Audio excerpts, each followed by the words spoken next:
raises all ships. So I just think Right. a lot of this is a lot of people, I think, get into media sometimes for the wrong reasons, and it's just about being famous. And then they don't realize, that what comes with that is going to be political pressure. And then as soon as the political pressure comes, they roll over. Take Trump's first administration. He got in, he had a lot of good intentions, but he got a lot of bad people and a lot of good people. But most of the good people didn't have thick skin and were scared, so they wouldn't tell him he was being sold out. They didn't really act against Trump, but they didn't warn him. They didn't stick their heads up. And it wasn't many people that would actually tell him what was going on. I mean, if you go back to the first administration, you too, it came out the chief of staff's job was to keep Trump away, from me. It was in the news because I'd tell him, hey, this person works for Soros. They're on the board of directors. Really, they'd fire him. But then all hell broke loose. They came after me, even more in the deep state. And it wasn't that everybody around, didn't know that, but they'd already, run Flynn out, and people that did know and would speak up.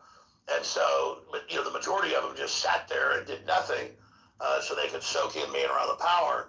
And, that's really the danger is, not even so much the bad guys, who they are. It's the people that act like they're good guys, and they're not really on the side of evil, but they don't really fight it. And so God said in the Bible, you were hot, no cold, so I spit you out of my mouth. It's the lukewarm fence riders, the sunshine patriots are the problem, but it's the winter soldiers that are going to win the war. Now, one more thing, Alex, and then we got to go. This is from Conrad's Heart of Darkness, which is the book that Apocalypse Now is based upon, and I love this quote, and I think it applies to what you're saying. Quote, few men realize that their life, the essence of their character, their capabilities, and their audacities are only the expression of their belief in the safety of their surroundings. Now, what I saw, and this is my analysis now about everything I've showed you and I'm about to show you, is that when people are put under pressure, when they feel like their self-interest is threatened, when they're in danger, they will sell out their own mother to protect themselves. That's what I have seen in my life. Not everybody, but most people. Alex, thank you for being on the show today. You bet. Yeah, James, that's it. Thank you. Real integrity is the most valuable thing in the universe. God bless. Thank you. God bless. And speaking of that, let's go to the board member. Let's go back to the exhibits. We're back now. If you just joined us, we're taking you through this film that we've just launched on O'KeefeMediaGroup.com. You can watch the 12-minute video on my X, but you can watch the full hour-long video on our website. This is a board member, Matt Tiermond, a few days after I was fired. Go ahead, play it. Does not belong in this Pause. It's clipping out the. There you go. Donald Trump does not belong in this race. Multiple things can be true at the same time. As I said a few weeks ago when John and I were here, if he won, he would enter the White House as the weakest president in history because he'd be laid on day one. Donald Trump is flailing around, making attacks on Elaine Chao, Mitch McConnell's wife. I'm all about attacking Elaine Chao. Pause. It goes on too long, but I don't know what this is all about here. These statements about anti-Trump statements from this board member. Let's continue to go through the story of some of the things that happened in the film, and then I want to get to some other people like Loomer and RC. This is Project Veritas employee John Bailey. Please, cut 19. This is disgusting. I apologize to all of you. You have to endure this, but unfortunately, you wanted to know what happened at Project Veritas. This is John Bailey, who was an employee that testified against me in the board meeting. The board meeting, you'll be able to hear the board meeting in the movie. I'll take you inside that infamous board meeting February 6th where they were crucifying me for all of my sins. I'm a mean boss. Play that. Put that back up, please. Obscene text. This is an image of a dildo in my mouth. This is sexual harassment, by the way. I'm not going to file a complaint, but in New York, you can't do this. You can't do this to people that you work with. Now, after John Bailey sent me a picture of a dildo in my mouth, he then, a few months later, sent me this. An apology. Oh, I'm so sorry. I hope you know I'm mission-oriented. I've got some things I'd like to square, but hey, are you hiring, James? And then John Bailey tries to apply to work for me at O'Keefe Media Group. Okay, I know this is ridiculous, but we're going to keep going, taking you through this. You want to know what happened? This is the IT Associate Director, Angelo Martinez. Now, RC, are you there? Because this one applies to you. think RC. Okay, I apologize. I'm showing this RC, but you consented to it being in the film. This is just horrific, a violation of HIPAA laws. Now, RC, can you tell people who Angelo worked? Was it in the IT department? What he did in the IT department? Yeah, I mean, this is an individual who had access to all of our devices, all of our phones. Angelo, aside from the federal government who admitted to tapping our phones, Angelo is the one person, who has access to a lot of our comms, a lot of our communications. And for him to, by the way, I invited this individual to my wedding. Again, this speaks to the callous nature. You're talking about people becoming corrupted by access to power. This individual is posting sensitive information about my wife from random texts from when she was on medication. By the way, don't take antipsychotic medication. It's not good for you. And when you come down from that medication, it really tears you up. So you have an individual I've invited to my wedding who is attacking me in this way simply because I didn't stand with them. I just want to pause for a second. And all of you listening to RC Maxwell and watching this, there's a film. It's out now at o'keefemediagroup.com. It's called The Truth Inside Vera. It's incredibly cinematic. What we're doing right now, taking you through these different screenshots, is we're slowing it down a little bit, telling you, you're looking at a guy inside the IT department of a company, an IT, what was he, RC Associate Director or Assistant to IT, what was his title? Wouldn't be able to tell you that. IT. He worked for Josh Hughes. He was in IT. Saying, quote, RC left his wife's text messages on her phone. I have all the receipts of her private medical records. This is a violation of HIPAA. And he's threatening you on Instagram. And we believe he deleted this message, RC, but we've retrieved it. And it's in the lawsuit. This is just disgusting. And I'm sorry that you had to go through this. Let's go to the next one. These are part of the revolutionaries. There was a text message thread called the Revolutionaries. And these are employees who are saying in this, by the way, isn't that ironic, RC, that right-wingers are acting like communists? Isn't that weird to you? I am not surprised now that I've done research on the ways that organizations become cancer and rotted. I am not surprised. This is one of the symptoms. One of the symptoms is, Marxist themes start to seep into certain structures, and that starts to become a cancer. Are you saying that's like human nature? It's not like a left-right thing. It just exists in all the hearts of men? Sadly, that's exactly what I think. Jealousy, attempts to control, trying to see yourself as great instead of being, instead of lifting up others. All these facets are at play. All right, let's take a look at these messages. Let's go back to that one. These are the Revolutionaries text message chats. Now, you might be wondering, how did I get these? Well, there was in a lawsuit, and things are, you might be saying, well, how is it legal for you to publish what's happening in a lawsuit? Well, lawsuit's public proceeding. These are not under seal. You can report, a journalist report on court proceedings every day. This is Bethany Rolando, just spoke to Matt Tiermond, Joanna Sumner. These are all people in the fundraising department. Matt asked if I could testify against James O'Keefe. Mario Balaban, Matt asked if I could testify against James. So this guy, Matt Tiermond, is soliciting all the employees to testify against me. Let's go to the next screenshot. This is the IT director. This is the supervisor of RC of the guy who leaked your medical records, saying that Matt volunteered to be an open sounding board. Let's get everyone in the room and testify against James O'Keefe. Let's go to the next screenshot. This is a woman named Arden Young. I asked Matt Tiermond if James will be allowed to speak, and Matt Tiermond told me no. So that sounds like a kangaroo court to me. Let's go to the next. Okay, this is actually quite bizarre. This is an attorney for Project Veritas named Julia Witt, who says that I, quote, took the pregnant woman's sandwich. The lawyer for Project Veritas is claiming that I stole the pregnant lady's sandwich. You've all heard about this accusation, right?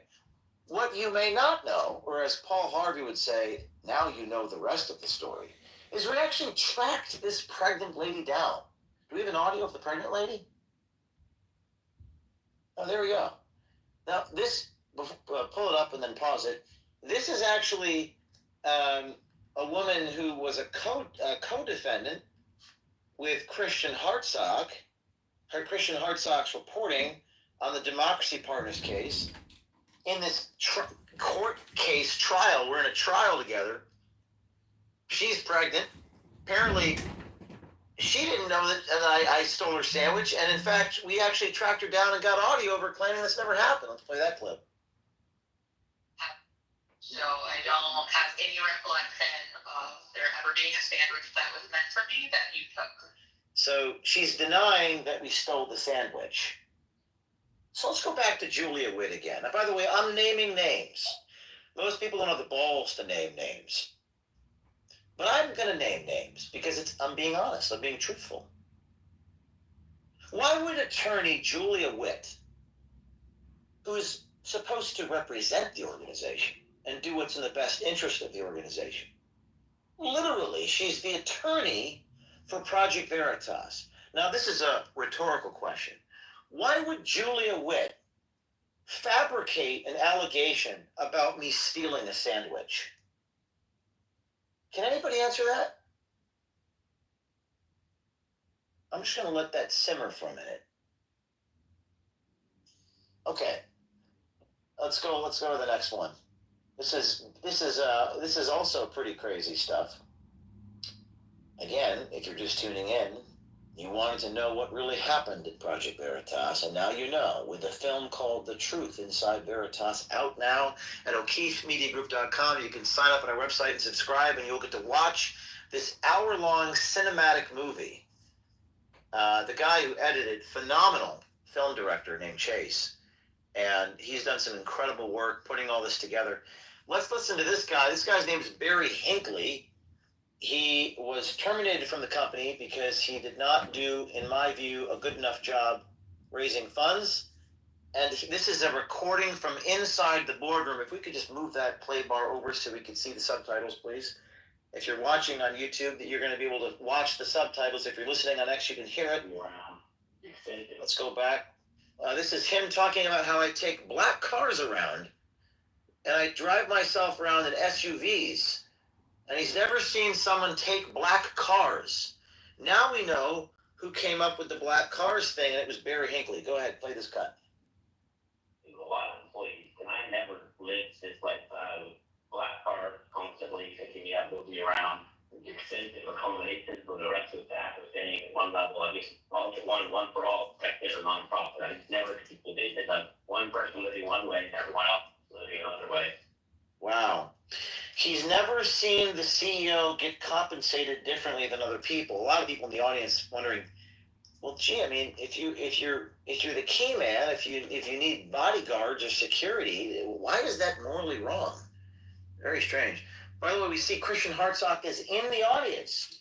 Do we want to invite him in to tell me how evil I am? I'd love to hear what Christian has to say about people putting semen on sandwiches, saying it's wrong for me to take black cars, fabricating allegations about pregnant lady sandwiches, the attorney for Project Veritas fabricating things about that. I'd love to hear about the co-investments in businesses. I'd love to hear about Petrogen, which, quote, could be sold to Pfizer. I'd love to hear Christian Hartsock's response to all those things if he has the balls to respond to those things. Because that's what the story's about. Let's go to the board meeting with all these allegations against me. Let's hear about, this is board member George Skakel of Project Veritas talking about whether I could respond to all these crazy allegations. Go ahead. What do you expect us to do given these allegations? Well, will I have a chance to respond to them? There's two separate issues here. There's the The quick answer is no, not here, not now. I didn't prevent it from responding. That's for sure. So there you have George Skakel under oath lying, saying that he didn't prevent me from responding. Can we go back to the board meeting? Because for those listening on X, it's hard for them to see. Just the part where Skakel said, no, no, no, no, no. Go back to that part, please.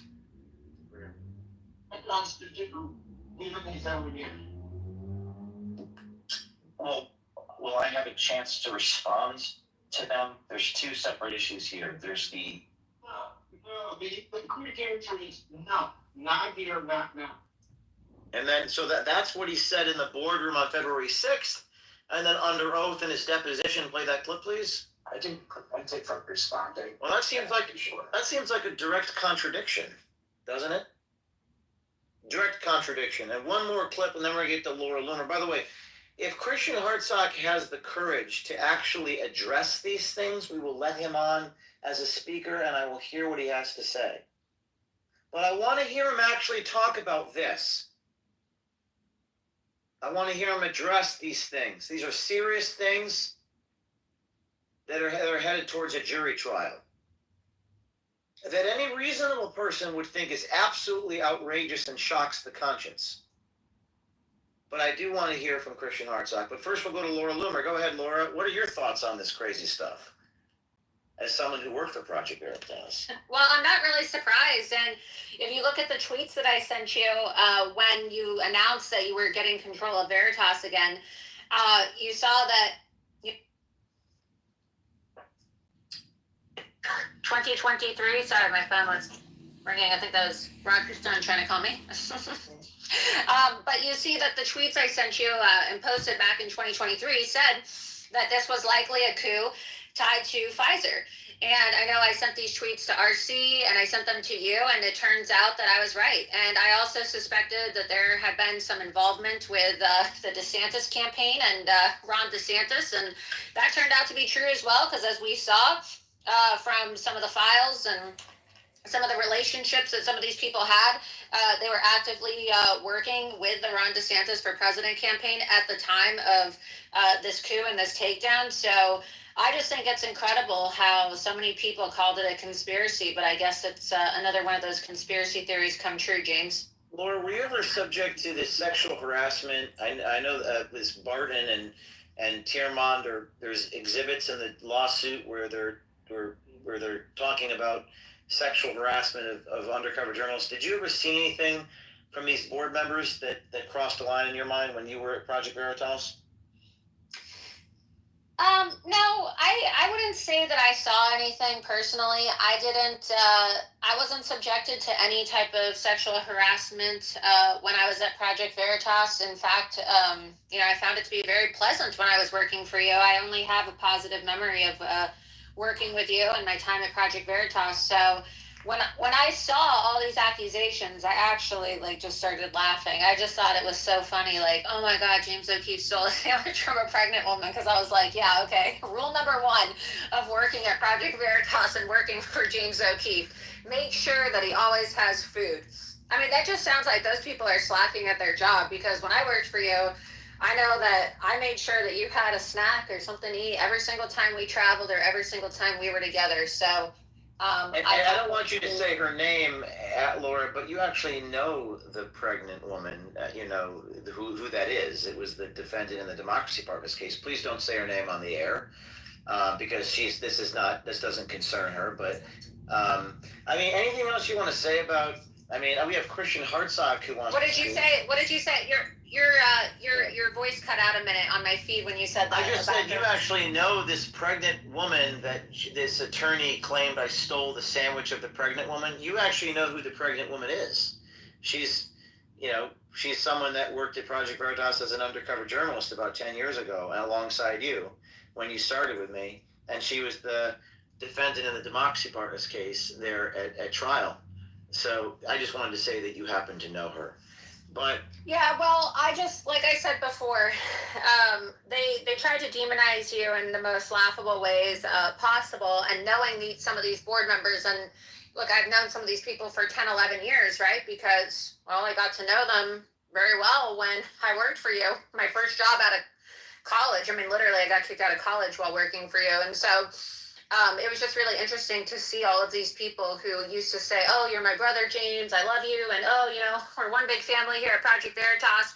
just completely stab you in the back. And it was very disheartening for me because I considered some of these people to be my friends for many years. And then I started to realize that I couldn't really trust them after, the way that they were demonizing you and trying to destroy you and steal the company that you worked so hard for and the company that you created with so much adversity from underneath you. So, I guess I have that kind of unique perspective since I know a lot of these people firsthand and was involved in a lot of these investigations for several years working with you. But I think a lot of it has to do with jealousy. I mean, I definitely think that Matthew Tiermont resents you. I definitely think that there's, a lot of jealousy as it relates to like people wanting to be you. When I was watching your film that you released, and we're going to talk about it more tonight because you're my guest on Loomer Unleashed. Right. So I will for be those of joining you- Laura. I just want to make a plug for your show. I'll be joining Laura tonight at 9:30 Eastern Time. And Laura is like a sister to me. And I've known Laura Loomer for 10 years. Laura did this huge story, made the front page of the New York Post, catching Al Sharpton's. What was the name of that woman you caught on video, Laura? Well, she's dead now, but Erica Garner, who was Erica the daughter Garner. of Eric, and we got all of the family members of the Black Lives Matter scams who were working with Al Sharpton, and we got them to admit on camera that he basically utilizes the family members of dead black men so that his All about the money. organization can raise money. He said And he's so- all about the money, and Laura got this woman on video making that gesture with the fingers. Al Sharpton's up on money. Front page New York Post. We got Trayvon Martin's family on camera too. And people at Project Veritas would criticize you, and my response to them was always to say, Laura actually gets results. And you may have issues with, her or whatever personality, but the bottom line is journalists get results. And I consider you like a sister, and I tell people that. They always try to get me to criticize you. I say, listen, I'm not. You're my friend, and I mean that genuinely in a way. I don't have many friends, so Laura Loomer is my friend, and you will always be my friend. Even if we disagree on politics or a tactic on how to get something, it's just, you're my friend. But I really... and I appreciate that. You're my friend too. And that's what I'm telling people. I traveled with James. Look, I've been everywhere with James. I've known him since I was in college. And so when I saw all of these crazy stories and reports coming out about his character and all these accusations, it's just completely false. And it's not the James O'Keefe that I know. And it's not like, a regular relationship where, oh yeah, it's like 9 to 5 and you go to the office and that's that. No, I've traveled with James. I know his family. I know his personal life, right? Like, we're very, very close. And so I knew from the get-go that a lot of these accusations about him were completely false. And the reality is that James O'Keefe is a security threat. When we worked at Veritas, and Matt Tiermont knows this, and all the people that are talking shit about James know this, I remember when I was the comms director for Project Veritas during the 2016 presidential election after I had completed my investigation in the Hillary Clinton campaign. And when I was doing communications, I was literally sleeping on the couch inside the Project Veritas office for like the week of the presidential election and we actually had to hire private security, like former CIA operatives, to come do private security at the office because Hillary Clinton was sending reporters around who were taking the license plate numbers of people's vehicles who worked for Project Veritas, and there were several instances of some people like going home and documenting the fact that like their residences had been opened, including mine. And so I'm saying this because James has every right to travel in an Uber Black. James has every right to travel in private transportation. Like, what do they want? They want him to live like a total schlep and not have any, private security and Let me get to Laura, stand by. RC, you got about 30 seconds before I go to Christian Hartsock. Go ahead, RC. Hey, look, I think that those are all very important issues Laura brings up, but I think this issue that you bring up also in the documentary of federal informants investigating Project Veritas, the feds being involved in Project Veritas. We know about you being, raided by the FBI, but there is still information that the DOJ could release about exactly what the feds did to Project Veritas. You have to understand, when journalists are investigated by feds, it creates a chilling effect. It's a core issue, and it matters not only because of public trust in media, but it's literally a constitutional issue. So look, I'm challenging Pam Bondi at this time to release all information she has about the feds, the Joe Biden federal government investigating Project Veritas. I think she Yes, should. yes, thank you, RC. That's a great point. I'm going to make that point every single show I do until this is unredacted. They redacted every single word for RC's referring to of the probable cause, that is the justification for the search warrant against myself, Eric Cochran, and Spencer Meads. And while they dropped the case in February, the FBI dropped the case about the diary and the raid against me, and there's no criminal investigation. They redacted every word. We need that unredacted. We believe were confidential Fed informants at Project Veritas. Oh, and by the way, it's a crime to lie to the FBI. So whoever lied to the FBI about the fact that we committed a crime, we're committing a felony. Hey, maybe that's why they hate me so much. It's people tend to project onto you. But we're going to go to Christian Hartsock. Christian, are you there? Yeah. Okay. My question for you is this. Do you think it's okay for Matt Tiermon to say things like, quote, "come guzzling dumpster" to my current chief technology officer? Do you think it's okay for Angela Martinez to steal medical records from an innocent woman? And do you stand with the individuals after they sexually harassed me, sent me pictures of semen covered on a sandwich, counter-imposed dildos in my mouth, and board members co-investing in medical companies? What is your comment on that behavior, Christian Hartsock? No, they know exactly how I feel about that, about those texts. And but you know me. I've been friends with you for 15 years. Wait, hold on a second. Define friend. Wait, are you gonna? No. You want me to answer, or are you going to talk over me? Go ahead. Okay. I remain friends with everyone. For the same reason I remain friends with you after you tried to lure Abby Boudreaux onto a boat full of dildos and condoms and chocolate strawberries and sex toys for God knows what fucking reason, and lied to me about it when all she wanted to do was get on the set of Landry Dance and film me directing it. I stayed friends with you. You made a public humiliation of me, and I stood by you. Scott Zamos called me, invited me down to Sunset to go on CNN and distance myself from you and say I knew nothing about this, which was true. You totally blindsided me. I knew absolutely nothing about it. But I said, no, James, you're too late. James already called me and apologized, and he's my friend, and I will stand by him. And I always stood by you. I continue to stand by you. I never stopped considering myself your friend. Where I stopped short is being willing to lie to the public for you, which is exactly what you were doing. When you claimed that you were ousted, which you are still lying. Why are you lying about that? So No, I'm not done. I'm not done, James. So this is not your show. We're going to cut your mic. Mute the mic, please. Mute the mic, Christian.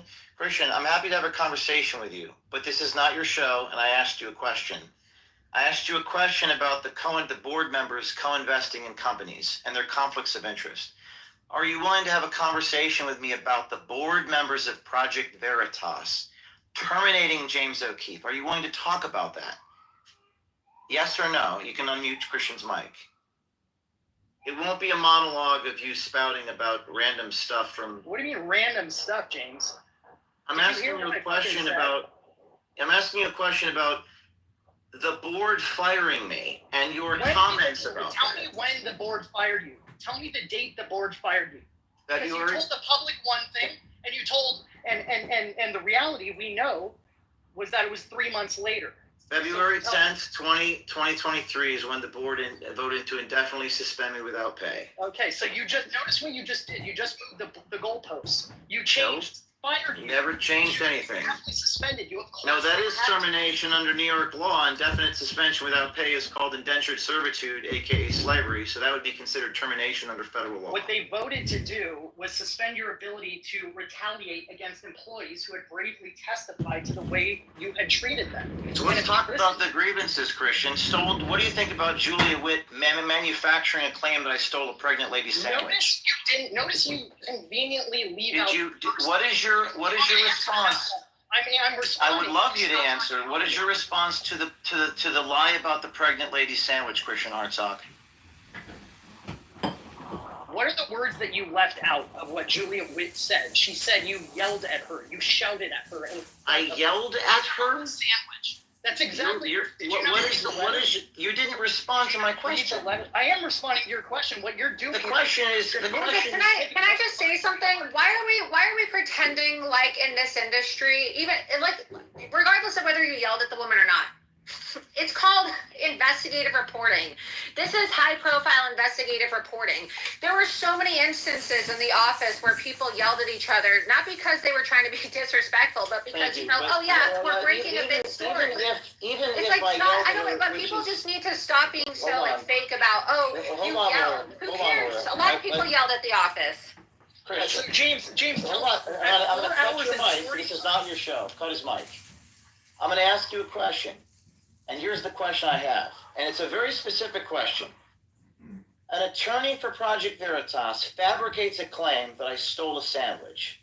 Your co-defendant, whose name I will not mention because it doesn't concern her, a fellow investigative reporter, comes out and denies this ever happened. Christian Hartsock, what do you have to say about an attorney fabricating an allegation? Please limit your answer to the question that I've asked you. Go ahead. Well, if she fabricated it, then why did you draft an apology? Why did you ask the board if you could read an apology letter at 4 hours and 41 minutes into the board recording that you made? I didn't say that she fabricated it. I quote, if I don't change, cut his we mic. will lose Project Veritas. If he's not gonna cooperate, we're not gonna. I didn't fabricate it. Your fellow colleague, you know who she is, in the Democracy Partners case, said that she fabricated it. What is your response to her fabrication? What is your response to that? Go ahead, answer the question. First of all, I reject your premise that Julia Witt fabricated it. But that's what your colleague said. No, there was probably a misunderstanding of her stupid sandwich. The point is, you verbally abused her, James. That was what sandwich. You didn't fucking read what she wrote. She said you verbally abused her. Who gives a shit what it was about? All right. Okay. Number two. Why did you say in the board meeting at 4 out in the quote crucifixion? Is this verbal abuse right Why here? did you say? I feel like I'm the one being verbally abused. I'm saying. Oh well. I mean, why are you cursing at me so much? Okay. Is this how you talk to your colleagues? Cursing has never offended you, so I guess, okay, I will not use... I mean, the comments I'm getting right now is this guy's screaming and cursing at you. You're doing precisely what you accuse me of. You're projecting onto me. Why did you say to the board, I appreciate everyone caring so much about the mission?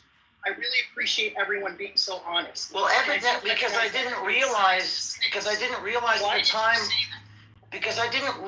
at the time what I know now, which is that many of these people don't actually care about the mission. And that came out afterwards when they called me a quote faggot, when they sent me pictures of semen covered as sandwiches, when attorneys fabricated allegations, when board members solicited investments from donors and didn't disclose that, which is a violation of the conflict of interest. I learned so much. I was once blind and now I see, Christian. My question for you is this. You see what? Now that you know the character if I don't change, we will lose Project Veritas. Why did you say that? Because I didn't think it was... Why did you turn around and belittle? Was it 6 hours of Julia talking about a sandwich, James? Was it 6 hours of Julia talking about a sandwich? Or were there very real grievances that were brought to your attention that you said, if I don't change, we will lose Project Veritas? I mean, what did you mean by I that? guess What the about- question is, I sent an apology letter, and I genuinely meant it about saying in front of other people, there's the door. But the problem is Barry Hinckley stated he would not follow my lead. So my question back to you, Christian Hartsock, in a situation where I tell someone, you need to do this, and they are insubordinate, what was I supposed to do? You want me to raise $24 million a year, and you're not allowing me to take an SUV. So what exactly do you expect me to do as the CEO or leader? And that's the problem with your logic. You don't have an answer. You just keep going back to, I yelled at somebody. I don't know what you're referring to. No, that's the part. No, that's not. No, that's the thing you want to laser focus in on. For the last 2 years, all you have focused in on is Sandwichgate and black cars. When you know goddamn well, you sat there. Can Why you did please never stop release the- cursing Why did at you not me? release the tape? Why? Okay, James. In 16 years, you've never been offended by the F word. Why are you pretending to be offended by it now? Because I think it's important that we can Why are you have... pretending to be someone you're not?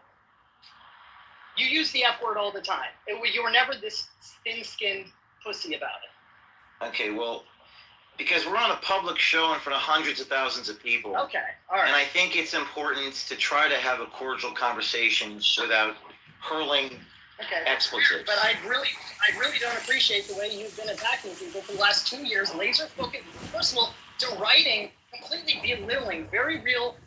I mean, lied.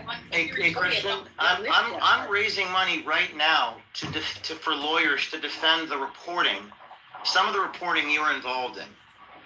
I don't think you understand the price of being a leader when you have to raise tens of millions of dollars a year.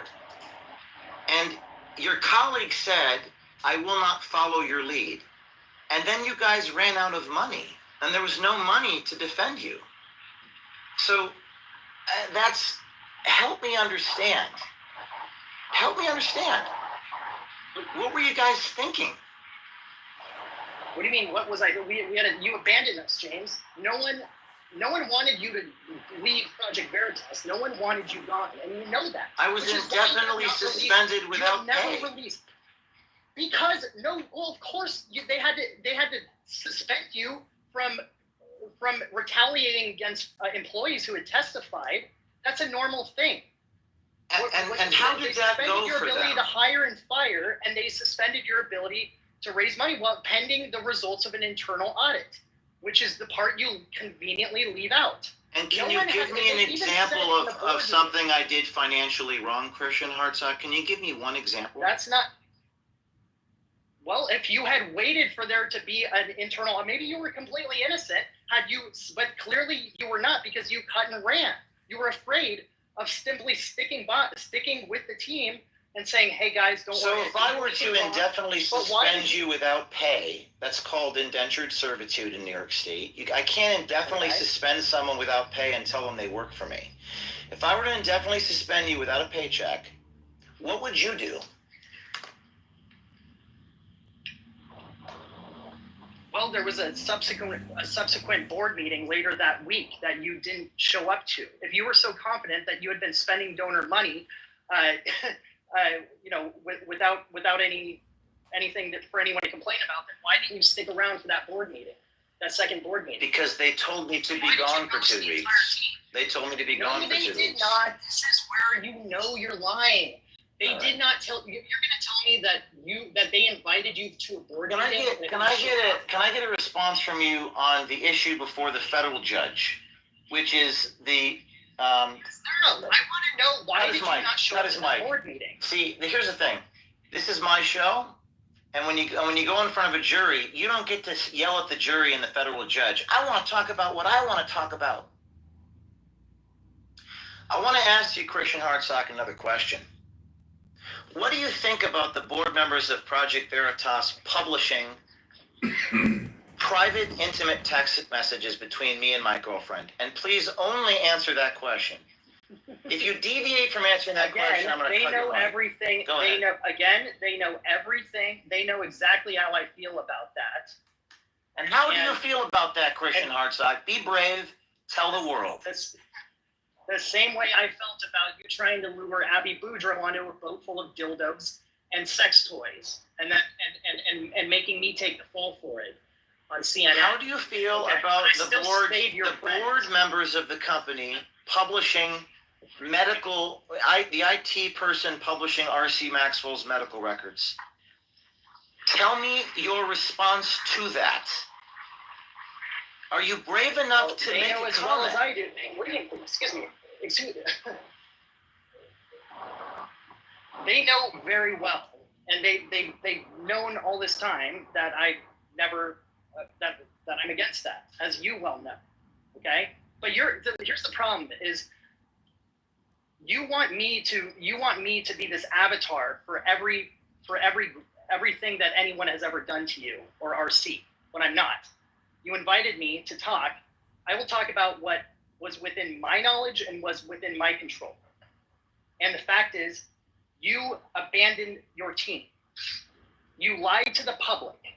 You were not Christian, you liked know the it. comment that Angelo made, trying to torment and taunt my wife. By the way, you liked that comment on IG. You're gonna sit here and you're gonna say, I don't remember it, because you're not man enough to sit here and say, yes, I liked that comment because I had animosity for you because you stood with James. See, this is the problem. Well, I don't think that's not a comment that I would like.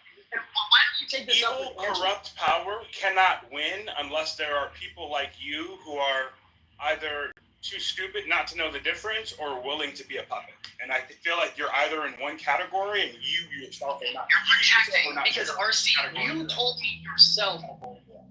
me yourself, you're projecting because you told me yourself James needed to be reined in. And you told me that, but if James leaves, you will leave to protect your brand. It didn't. You even told me it didn't matter who was in the wrong. If James left, you would leave to protect your brand, and sure enough, that's what you did. Whereas the brave souls that stayed aboard Project Veritas and refused to join You're James. saying you're righteous. We're all liars, and we're all doing it for what? Well, you knew James was lying. You knew James was lying. Can I ask you an honest question? Did you know that we had board members who had medical companies who were potentially shopping them to companies like Pfizer? Were you aware of that? Yeah, and all that would matter if James was actually ousted. But here's the thing, RC. You know damn well James is not ousted. Okay, George we're gonna had a company. Are you aware that they knew about the Pfizer investigation for 2 years? Why did they suddenly wait until the release in late January 2023 to suddenly say, you know what, now James has gone too far. Let's oust him. They knew Matt Tierman knew about the Pfizer investigation for 2 years. question. Are you currently in a revolutionary chat with Tiermont? Are you currently in a revolutionary chat with Maxwell? No, why don't you answer my question, James? I will answer your question after you answer mine. Why did you? That's a tautology.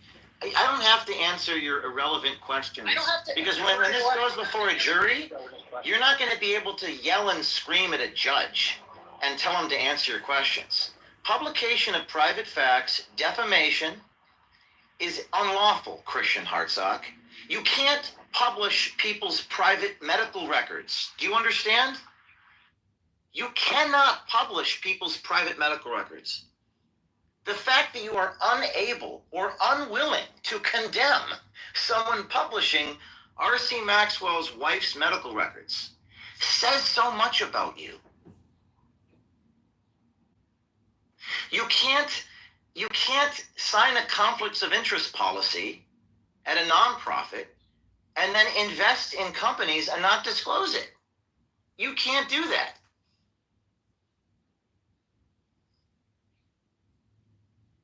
Now I'm going to give you one more chance. Do you have any comment on the following things? Do you have any comment on sexual, graphic, and obscene messages sent from these are your friends? Do you have any comment on the attorney of Project Veritas fabricating an allegation according to the pregnant lady? And do you have any comment, most importantly, on the board members of the company co-investing in companies and not disclosing that conflict of interest? Do you have any comment on those three things? Go ahead. Christian. And you have no proof that Julia fabricated anything, except what she didn't fabricate was you verbally abusing her in front of people, whether it was someone's sandwich or not. Why do you laser? All right, get him off the air. Were they talking? Get him off the air. He's a dinner. I mean, I wanted to give you guys a glimpse into this. I run from nothing. I hide from nothing. You got to hear directly from one of the people at Project Veritas who was fired after the company ran out of money. RC, what's your reaction to that? Look, I want to know who is a federal informant at Project Veritas, who was a federal informant. I think the picture is still cloudy. Like I said, I think that, powerful people can't do evil unless there are pawns they can use. I think Christian is one of those pawns. I am curious to what the next depositions, what comes out. I'm curious to hear what Matthew Turamon has to say in his additional depositions. We know he's conniving. You heard the clip that his anti-Trump clip that speaks to his conniving nature. I think there's still. I wonder what Christian has to say about Matt Turamon saying Trump will never be president. Like that, I didn't think to ask that question, but I don't want to, bother you guys with ramblings and non sequiturs. And this is for the viewers. I mean, this is the kind of, unfortunately, and by the way, let me be fair. I think Christian did some great work at Project Veritas. The two things I think he did amazing were the report on Bob Creamer, which, by the way, I'm appealing to the D.C. Circuit Court of Appeals. We're currently paying for the legal fees to defend the journalism that he was involved in.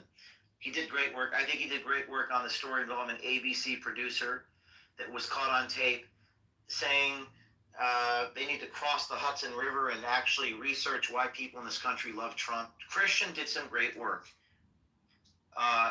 Unfortunately, Christian Hartsock fell a victim to, he wanted more credit, and he became, I believe, resentful and quite vindictive after he was not given the credit as an undercover journalist.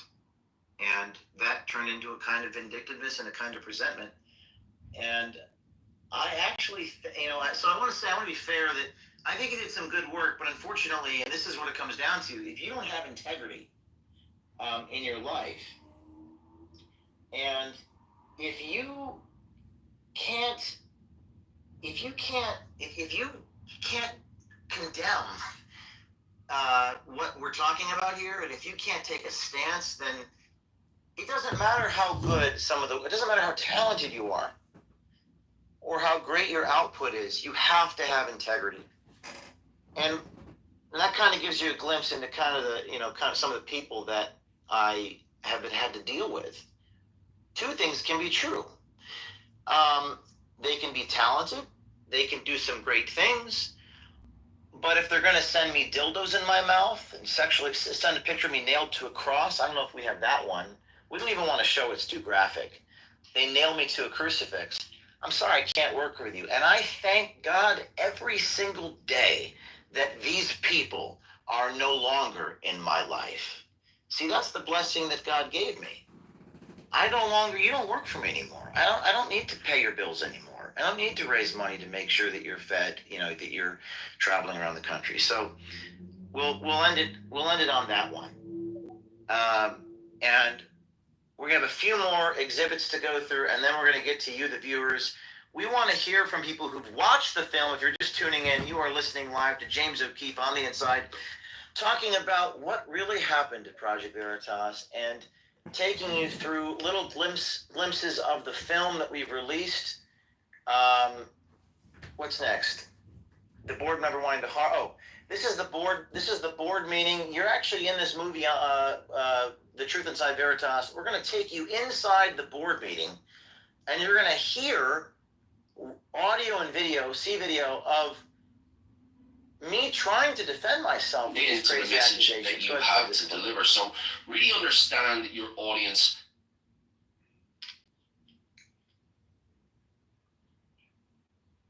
This is, we don't have sound on this clip. Sorry.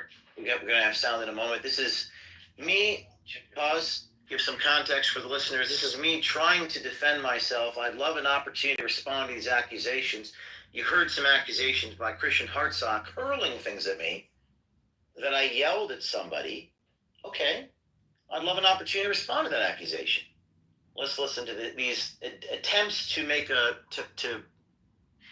this is from the board meeting when I was, right before I was fired. Play it. Should we respond when Barry Hinckley is off the phone, please? That's all. If I have a chance to respond to this, I would like to read my. Go. He made no effort to defend himself. The chance I I'm sorry. I'd like to respond. So pause.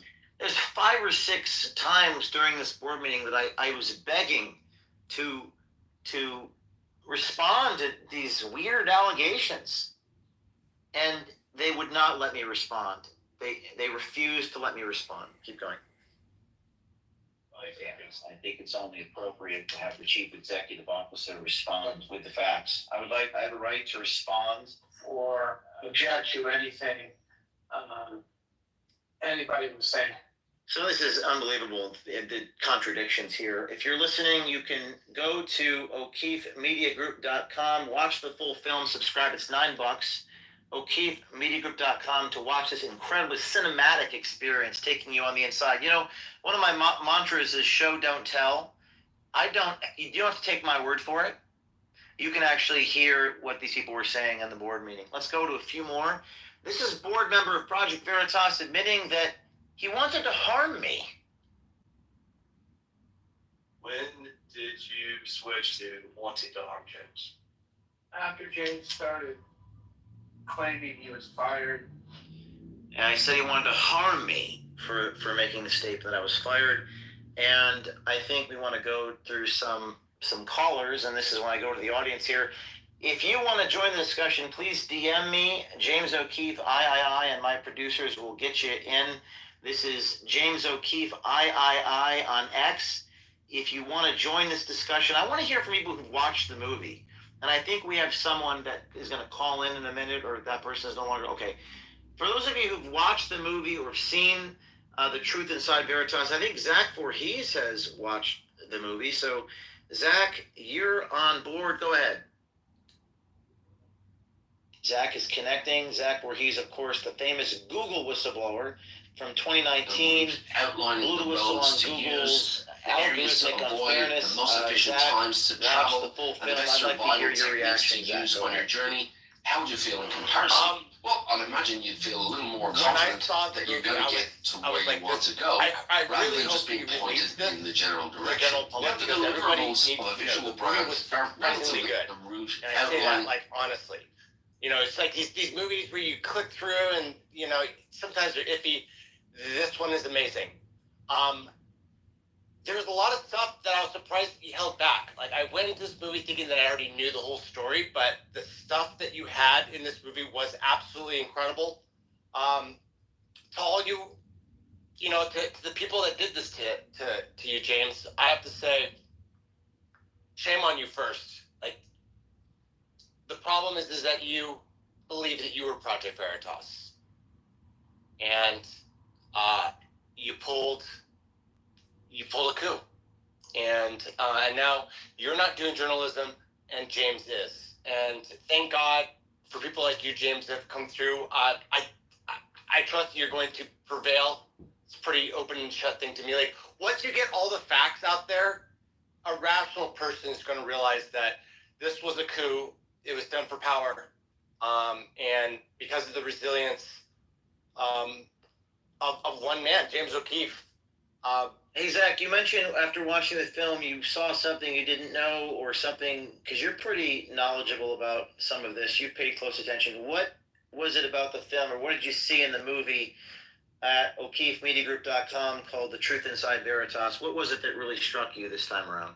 How the board members, who's that? There was that older gentleman who was in the deposition a lot. George Skakel. George Skakel, yeah. He was saying things under deposition that he clearly was lying about. And to see everybody involved in their ability to lie, like just continuously lie and lie and lie, was quite frankly frightening. And why do you think that? What's your assessment? Is it? I have my hypotheses, but it seems to be based and predicated in some type of envy or resentment for not getting fame. And what do you think? How do you analyze that? Because you're pretty good at getting into depth on some of these issues. Look, I've been an entrepreneur. I've shipped 8,000 units for a product I built in China. I had the same thing happen to me. And when I saw what was going down, I started to investigate. If you look on my timeline, you'll see that I posted James's struggle sessions. And I've listened to that audio about 3 times. And that's actually the reason why I decided that I was going to back you, is because when you hear the struggle sessions, what you see is a person who's coming into a board meeting, hasn't really done anything really that bad, with his tail between his legs. And what he doesn't realize is he's walking into a theater, essentially, in which the outcome has already been predetermined. And once I saw that, I was like, okay, yeah, how can you back somebody that's power hungry? They didn't build that. You did. What is that rooted in? Is that because I think the struggle session is something they say, well, this isn't a struggle session, but you see in the film, The Truth Inside Veritas, that they don't want me to actually respond to any of these things. So it's rooted in this Maoist philosophy, this Chinese punishment, this you need to feel abused and tortured by us, which is the farthest thing from any American concept of justice. One of the greatest ironies of my life was to see people who are ostensibly right-wingers behave like communists. I mean, these are not unknowing people. Skakel has an MBA from Harvard. Tierman studied economics at the University of Chicago. These are not unknowing people. But it also showed a profound lack of wisdom. And is it rooted in the distinction between knowledge and wisdom, Zach? I think it's rooted in ego and being able to craft an internal narrative for yourself that makes the actions that don't make sense to the individual. And in a way, I almost can't even blame them, right? Because some people are just built that way. And, unfortunately, you were surrounded by them. Well, Zach, thank you. We got a couple of people want to get to before we call it in 15 minutes. I appreciate it, Zach. Let's go to the next caller. This is Mike. Go ahead. You can unmute yourself. How you doing, James? Can you hear me? Yes. I'd love your response to The Truth Inside Veritas Part 1. Well, honestly, I did not watch The Truth Inside Veritas Part 1, but I hear you guys talking about wisdom and envy and jealousy. And as someone who has came from nothing and made it, I've watched the people around me, get envious and jealous in the workplace. And I think that has to do a lot with human nature. And first off, I want to thank you for all the hard work that you do and the balls that you've had to get up and go investigate all this stuff that's been going on in this country that half the other people have no balls to get up and do, that they've been afraid to get online and speak the truth. I get it. A lot of people have been censored.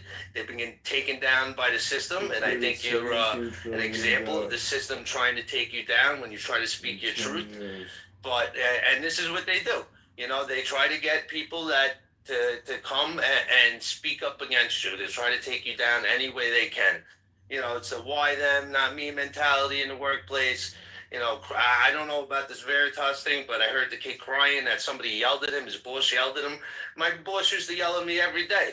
I mean, that's business. That's how it works. There's a difference between reprimanding somebody on the job and telling them what to do, and Thank you for the comment, and I hope you do watch it. You can watch the 12-minute excerpt on our X page. We've posted a whole video explaining, but I want everyone to watch this movie and support us at O'KeefeMediaGroup.com. Please subscribe. It's $9.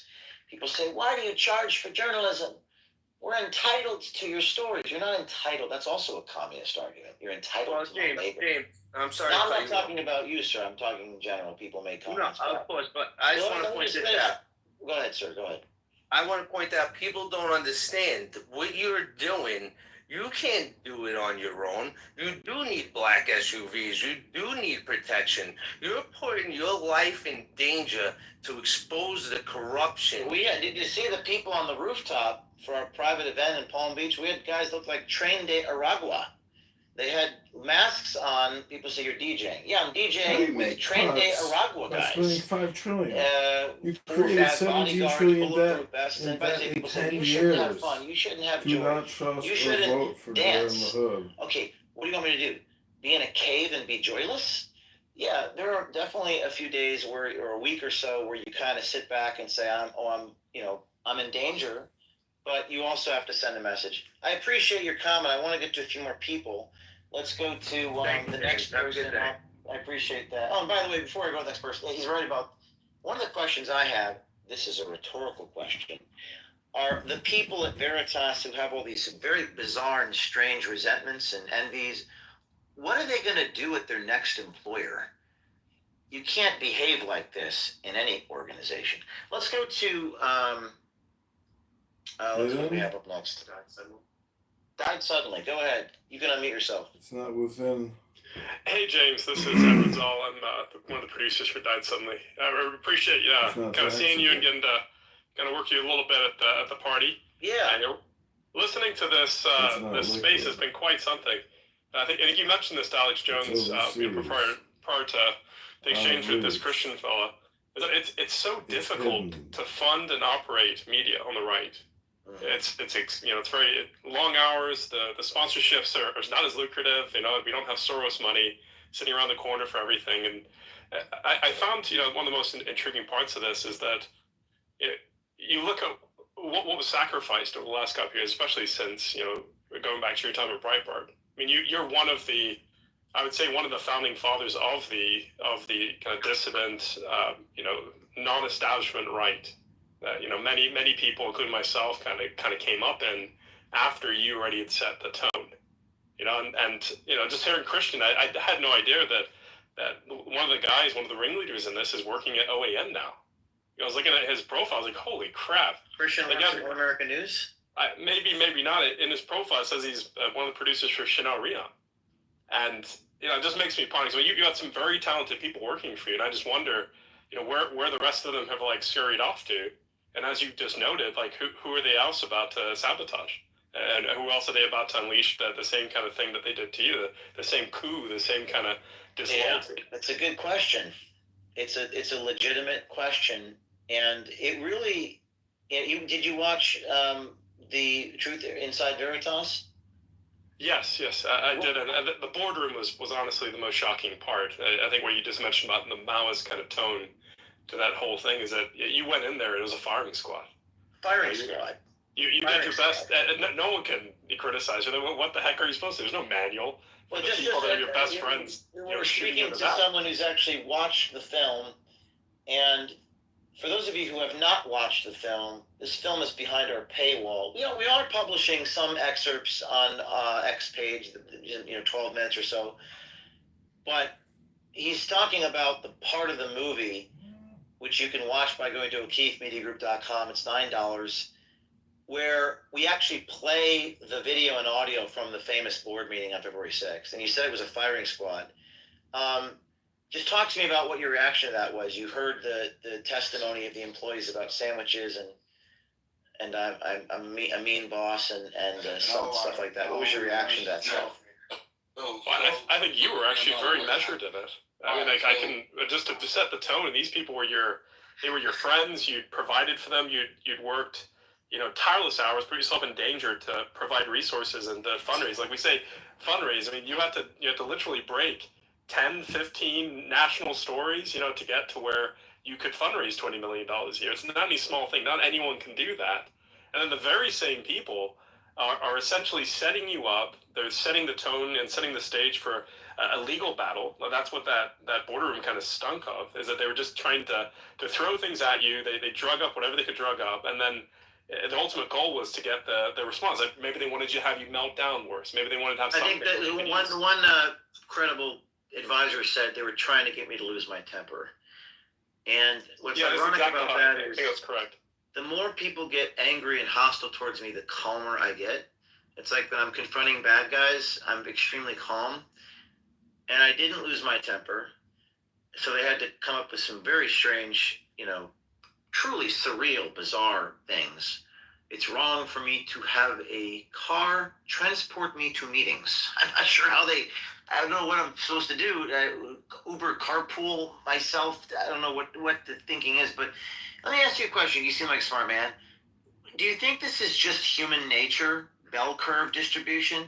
Or do you think, and I don't want to give you a false dichotomy if there's another option, is it human nature that we're witnessing when people are put under pressure? Or is it, something else? I think it's not so much human nature as much as it is the right wing attracts a certain persona, a certain character or person. There's a lot of very courageous people on the right. There's also a lot of really dysfunctional people that have emotional problems, anger issues. They're incredibly good at what they do, but they don't always play well with others, and they also are not always used to playing on a team. And then part of playing on a team is you don't always get a win-win. It's not always the best case scenario. Being on the team is about the team winning. So you're saying people on the right it's more common amongst people, teams consisting of so-called right-wingers? I'd say that's part of it. And then the second is that I think the right, especially the last 10, 15 years, it's become less religious, more power broker, more politics. And the issue with that specifically is that we get away from, I think, the core mission. I think many of the people on the right, just to speak broadly, we wouldn't get into as many fights as we get into if we just can remember who our original enemy is. It's Satan. And none of this other stuff really matters, and people shouldn't be putting. We have a bunch of atheists at Project Veritas. Really? Well, yes.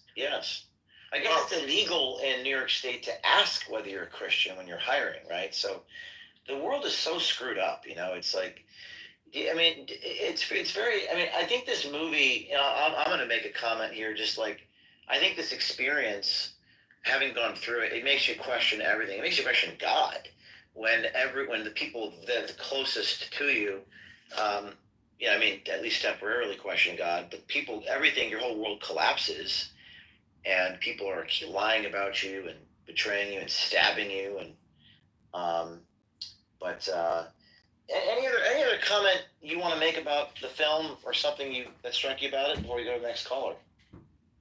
I appreciate you letting me talk. The only thing I'd add is just I hope through it that you haven't lost your faith, and I think it was commendable that you stayed strong and you stayed upright. And most people would have just caved. I did lose my faith temporarily.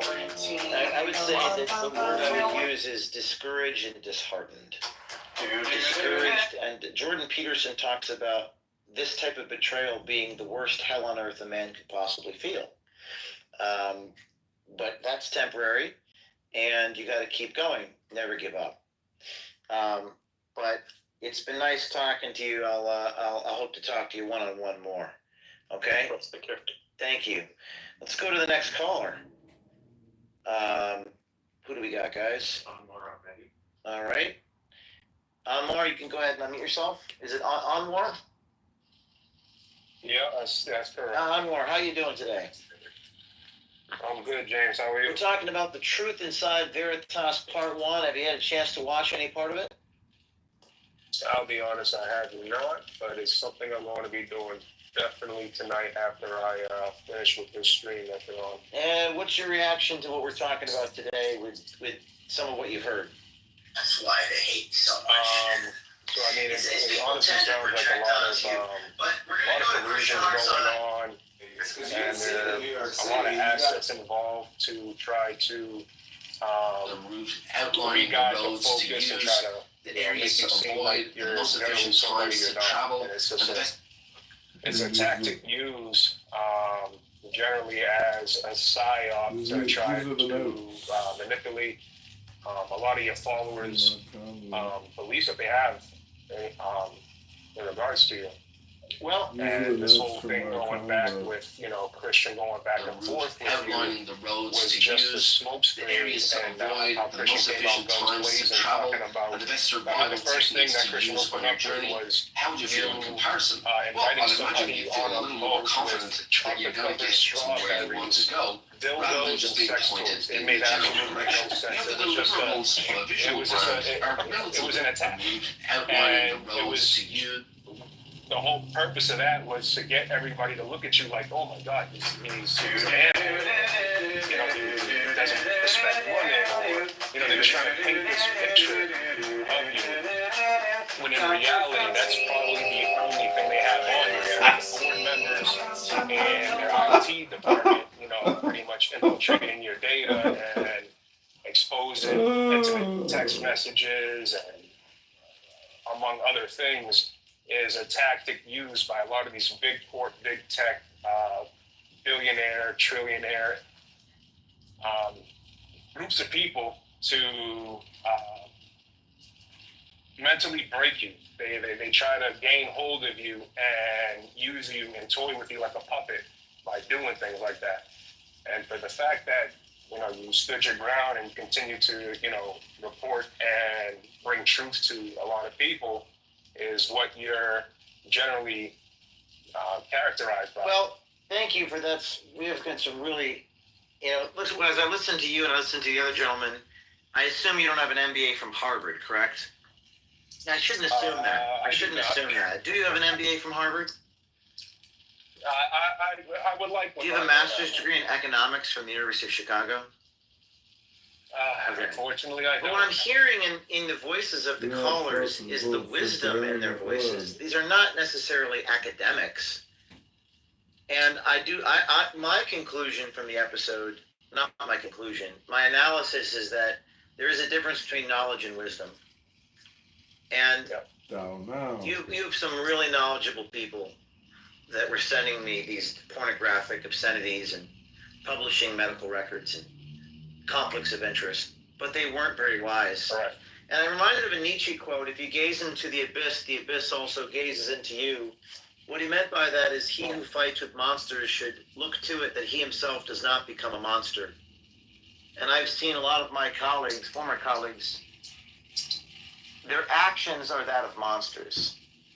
And maybe they need to find God if they are atheists. Maybe that would help them. Let's go to another caller. Thank you, Enmore.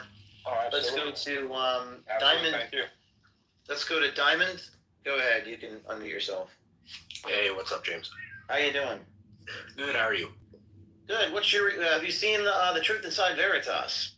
I've seen the trailer on YouTube. I haven't seen the film that's on your website. And what's your reaction to what you've seen so far? It's pretty diabolical.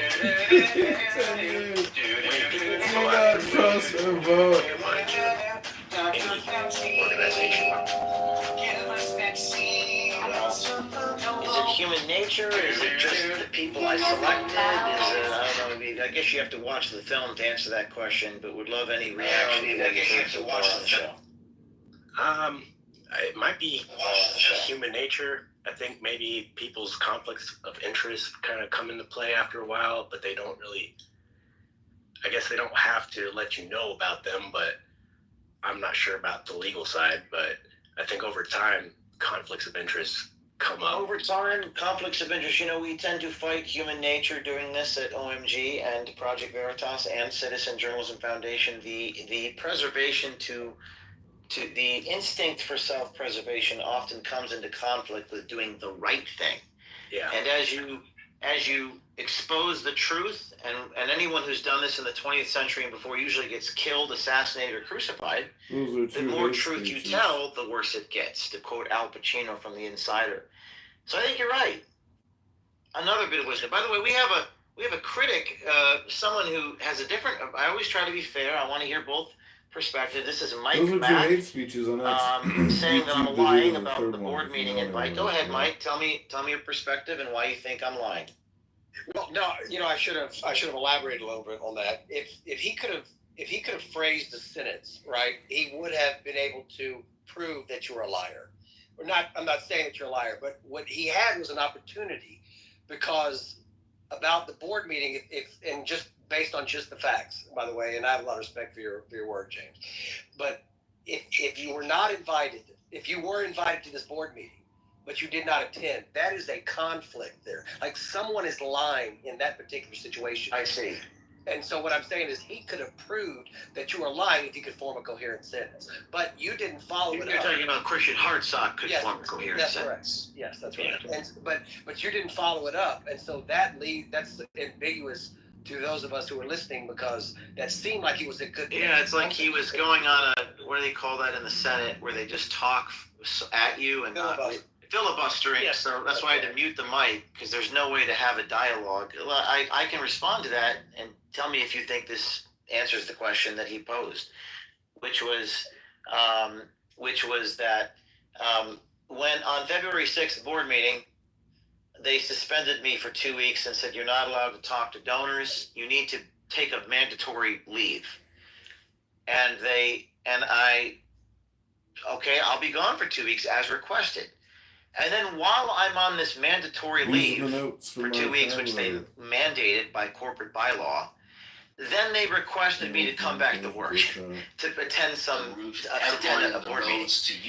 And I was put in an untenable situation, right? Because if I did come back, then I would be violating the previous directive. That's how I saw it. And I think it was quite irrational, so I decided to follow their original directive, which was don't contact any donors and don't, they told me to be gone for 2 weeks, which is what I followed their direction. And that's what my attorney advised me to do. So I followed the legal directions I was given. And I think the whole process was quite irrational. That was more of this in the movie, The Truth Inside Veritas. And then on February 10th, they indefinitely suspended without pay, which under New York law is being fired. Does that make sense? It does. Yeah, that does make sense. And I think that playing that conservative is probably the best bet on your end. But I think for people like us, we go back to the days of Project Veritas, and we would look forward to these the videos that you produce, right? And everything seemed to be cohesive. It's like we could tell we're building towards something. Every day, every time an undercover video or whatever it was that came out, we knew that we were getting information. And so when we see these conflicts between these sides that we know are just like, it's not doing anything productive. But this is where I disagree with you. A lot of people would say, and I think it's a smart thing you're saying, but I like to say, well, don't get into the weeds on this. Focus on the enemy. Okay, now bear with me what I'm about to tell you. The enemy is within us. The enemy, I don't know who this enemy is. Focus on the bad guys. The enemy is within us. Pride, greed, jealousy, envy. It's actually within us. And don't tell me you're not the greedy. It's always the other guy that's greedy, right? No, we all have an aspect of this inside of ourselves. And if we can conquer that, then we can change the world. The problem with, I think I've seen, the communists, so they have a lot of mission-oriented. If you go back to Whittaker Chambers, if you go back to Douglas Hyde, the book he wrote about communism, these people they profess more belief often in their faith than Christians do in Jesus Christ. So I found that the fight is within. And that's why I think this is a story worth telling, because you can't expose corruption if you don't have the right people that are engineered to fight the conflict within themselves. And that's what this story is really about. You can't have a team of pirates, going after Pfizer and the FBI if they don't have integrity, because it'll just collapse. And that's what I think the next stage of this battle is, right? So thank you for the comment, Mike. I'm glad we could clarify at least some of that. We're going to answer a question posed by Mario's team, a question answer on the air. This is a person nervous to say this, but I'm going to answer it. They're anonymous. They say to avoid the intimate the most text efficient messages times to travel that were and the best survival shared techniques to use about on your James and his girlfriend. This is an journey. ex-girlfriend How of do mine you feel about a year ago. How comparison? Seraphin, the I FBI imagine you agent, feel a by little the way, hint, that might be part 2, 3, more 4, confident 5 of that the you're going to series. get to where you want to Kyle's go, going to have a nervous rather than just be breakdown when he hears pointed this. I in don't the care. general He's direction. a Fed. He's a disgusting, nasty Fed boy, and I'm not afraid of him. And he's a punk, and he's a loser, and I will get those unredacted affidavits, so help me God. So anyways, the intimate text messages that were shared about me and my ex-girlfriend, how were those obtained? This is the question posted, and someone doesn't want to post it, but I'll answer it. How were those intimate text messages obtained, and what was the purpose of them using them against James? I don't know why someone would publish intimate text messages. Now, I know what you're going to say. Well, James O'Keefe publishes undercover videos all the time. No. I have never gone into someone's master bedroom and recorded them having sex or recorded them talking to each other about intimate moments.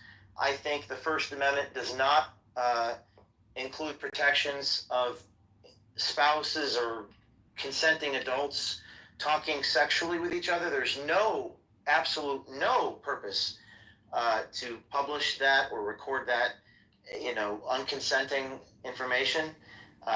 It's illegal. Revenge porn is illegal. Zero-party consent recordings are illegal under federal law. I don't believe in bugging people's bedrooms.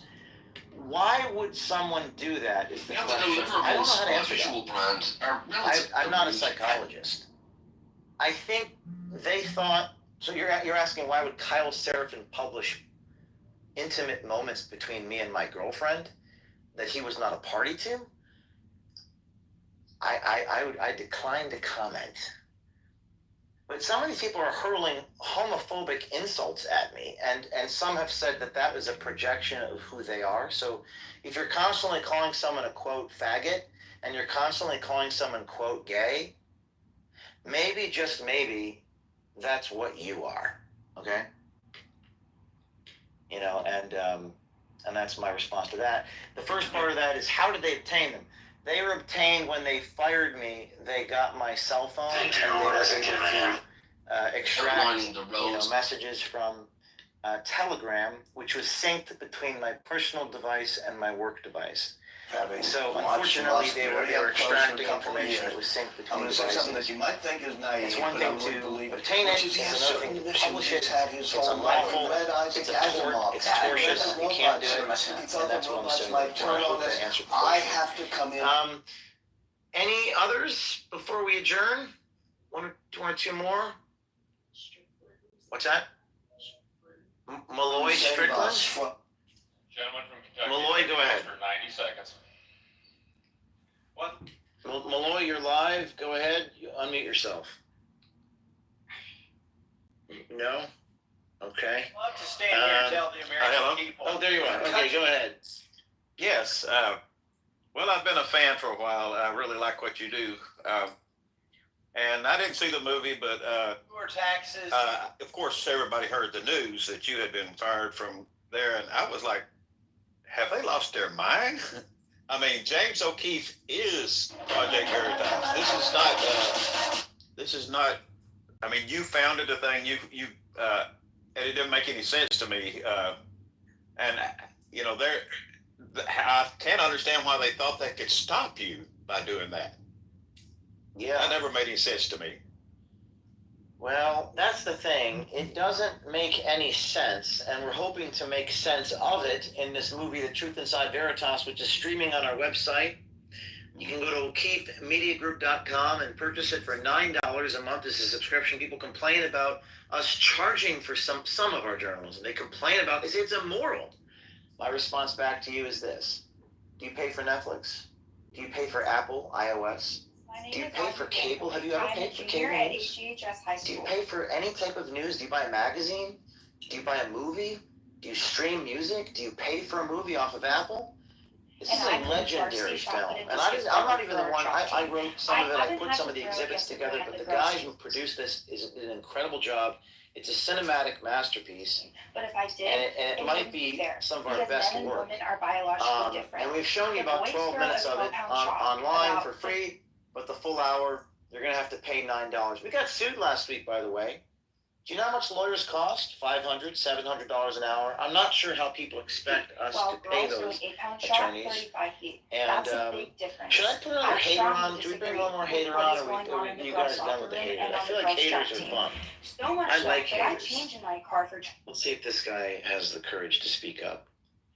Let's see if this guy. The official B, are you there? You're on mute. See, this is demonic behavior. Can you use your real voice, or do you have to run through a filter? Hey, what's going on? That was one of the Project Veritas people. That was, I believe his name is Brandon. You just heard a demon live on the. Did you guys just not hear him? Who was that? That was Brandon. You know, the guy from Michigan. Security. His code name is Security. Oh my God. You just heard a demon, a demonic possession, and RC were exorcising the demons live on the inside with James O'Keefe. Can the demon please come back? I want to hear more. That was exciting. You never know what's going to happen. I think we got my colleagues are saying, I rebuke you. The power of Christ compels you. The power of Christ compels you. You just heard an exorcism live on this show. One of the former Project Veritas people got demonic and was spewing demonic activity. What's next? Shadow of Ezra. Shadow of Ezra. No, Shadow of Ezra is requesting to come out. We're going to add him as a speaker. Go ahead, Shadow. You're a speaker, and you're unmuted. You're live on the inside with James O'Keefe. Go. Thank you very much for having me. Is it okay if I ask an Epstein-related question? If not, I will turn my mic off. It's your space. You can ask me whatever you want. I just can't talk about sources, methods, or what's coming next. Go ahead. Okay, I'm gonna make it really quick. I was listening to your spaces earlier, and you said you were getting inside information from these Epstein videos from somebody in the United States government. So my question is there a possibility that we'll receive some sort of information from you that will possibly reveal a name or two of an Epstein client list or something along those lines? That's all I wanted to ask. Thank you. That's a great question. For those of you who are YouTubing, Instagram, you're looking at video inside Epstein's kitchen. Shadow of Ezra was asking about what's coming out next. You're looking at video inside of Epstein's library. This is what Rogan covered yesterday's chalkboard. We got a lot of attacks for publishing this. I don't know why. Do they not want me to publish this? I don't know why people attack me for publishing. I guess they think that there should be more. We want more. Well, okay. Well, we're working every day, a day and night to get you more. Let me answer your question this way. The people that came to us with this footage inside Epstein's library and bedroom were inspired because we published the video of the Prince Andrew banging underage girls audio. And a lot of you guys attacked me for publishing that. You thought it wasn't big enough. But I remind you that what citizen journalists need to do is publish one story. That leads to another story. That trusts sources to come to me. That trusts the other source to come to me. And I am speaking to sources inside the United States government. And they are telling me things I can't report yet because I have to verify that it's true. Now, you might say, well, publish everything you know right now. I will not do that because I don't want to lie to you. And I don't want to publish something that I can't ascertain if it's true or not. I have to get the recordings. I have to get the evidence.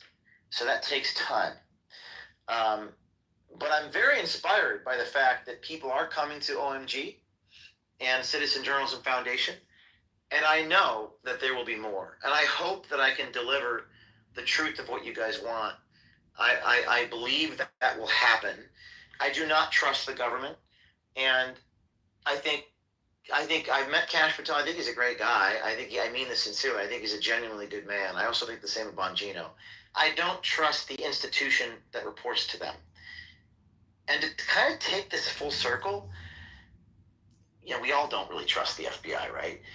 Project Veritas was an institution I created out of my father's garage I sweat, I bled. I was raided by the FBI, I was arrested by the FBI. I was sued dozens of times, spent 3 years where I couldn't leave my house without talking to my probation officer. And I bled and sweat and I built it, and they stole it from me. And they removed me from my own creation. And it kind of leads me to believe that all institutions in American society have basically become institutionally corrupt and incapable of delivering to you the justice and the truth that you demand. So the answers have to come from people on the outside like us. So when you comment at me and attack my team for not doing enough, when the guys sitting next to me are working 20 hours a day and our undercover reporters are literally risking their lives going on dates with corrupt people, my response to you is, why don't you step up and join us? Why don't you do the job? We're doing everything we can. I'm sorry I'm not doing more, but I will do more. Stay tuned. Look at this. This is a picture of the phone of Jeff Epstein and all of his closest speed dials. The FBI did not give this to you. The Department of Justice did not give this to you. This was given to you by an individual who doesn't trust the government, so they gave it to O'Keefe Media Group. And whoever that is, I can't say who that is. They'll have to waterboard me. They'll have to torture me for me to give up who this is. If the United States Supreme Court were to order me to reveal my source, I would tell the Chief Justice, Your Honor, you're in error. I shall not reveal my source, because we have integrity, and that's what they trust. And that's why I want you to join our team at OMG. Apply to work for us. You have 3 ways you can get involved. You could come work for us. You could donate to us or subscribe to watch the film The Truth Inside Veritas, $9, O'KeefeMediaGroup.com. And number 3 option, you could do absolutely nothing. So with that said, I have to wish you good night. We're going to be on Patrick Ben David show in the morning in Fort Lauderdale, and hopefully other shows in later in the day. Tim Pool live. Stay tuned. God bless America. And I'm going to pull that demonic clip up because we saw an exorcism and it was really cool. Have a good night. Peace out. Bye-bye.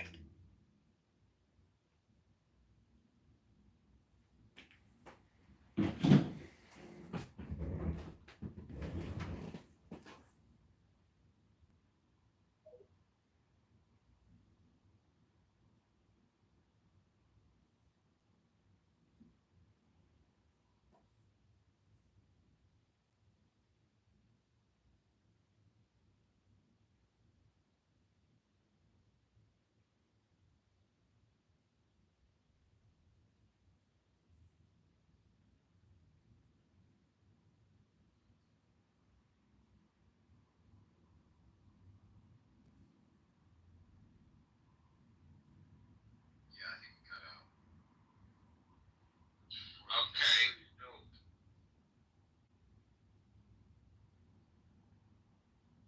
Yeah, I didn't want to interrupt any brothers if they wanted to go, because now that I got clarification on truth without interjecting subjective